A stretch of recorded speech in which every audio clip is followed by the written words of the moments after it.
জলে ভাসল শহর। মাত্র দুদিনের বৃষ্টিতে মালদহের ইংরেজবাজার পৌরসভার একাধিক ওয়ার্ড জলমগ্ন।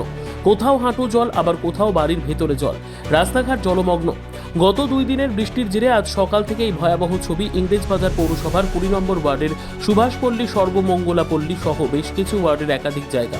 জল ঢুকেছে মালদা মেডিকেল কলেজ হাসপাতালেও।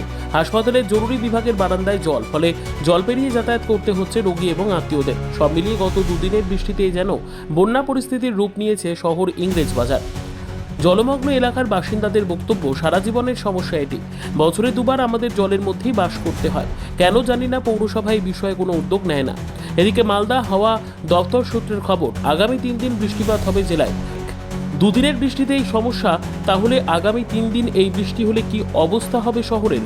চিন্তায় পৌরসভা। টানা মানে আমাদের জন্ম হচ্ছে এখান থেকেই, ঠিক আছে। দীর্ঘ 30-35 বছর ধরে আমরা এখানে আছি। দীর্ঘদিনে আমাদের সমস্যা, এটাকে বলতে পারেন যে মালদার ভেনিস বলতে পারেন আপনারা, সুন্দরভাবে বলতে পারেন যে মালদার ভেনিস, ঠিক আছে। মানে আমরা জলের মধ্যেই বসবাস করছি দীর্ঘদিন ধরে, সারা বছর। এটা সারা বছরে আমাদের সারা জীবনের সমস্যা, সারা বছর নয়, সারা জীবনের সমস্যা। পৌরসভা কোনো ভূমিকা নেই।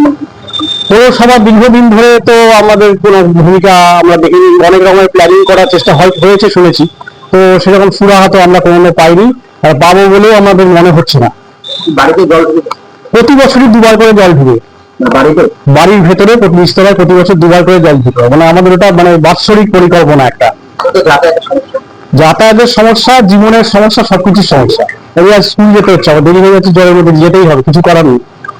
দেখুন, যেখানে জল জমেছে আপনারা সবাই জানেন যে গতকাল এবং আজকে, গতকাল প্রায় 100 মিলিমিটার, আজকে এখন পর্যন্ত 58 মিলিমিটার, প্রায় 158 মিলিমিটারের উপর বৃষ্টি। তার আগেও বিগত দিনগুলোতে প্রচণ্ড বৃষ্টি মালদা শহরে হয়েছে এবং এই জন্য আমাদের যে নিচু এলাকা, সেই এলাকায় জল জমেছে। আপনারা জানেন, নতুন এক ড্রেন করে আমরা অনেকটা সাকসেসফুল হয়েছি, কিন্তু কিছু কিছু এলাকায় এত জোরে বৃষ্টি এবং এত কন্টিনিউ বৃষ্টি হওয়ার জন্য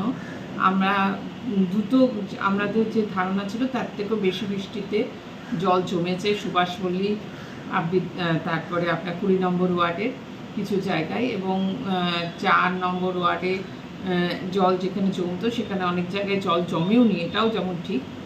তো এই জায়গাগুলো দ্রুত যাতে জল নিষ্কাশন করা যায় তার ব্যবস্থা আমরা করছি। আমাদের কনজারভেন্সি সেকশন এবং অন্যান্য যারা রয়েছেন তাদের প্রত্যেককে কালকেই আমরা মিটিং করে বলে দিয়েছি যাতে জল তাড়াতাড়ি বের হয়ে যায়।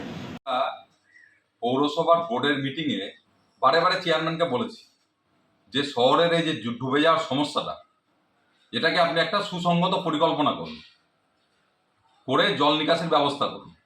কিন্তু দেখছি প্রতি বছর কাঁচা নালা কেটে ড্রেন তৈরি করে কোটি কোটি টাকা প্রতি বছর নষ্ট হচ্ছে, কিন্তু জলের সমস্যা দূর হচ্ছে না।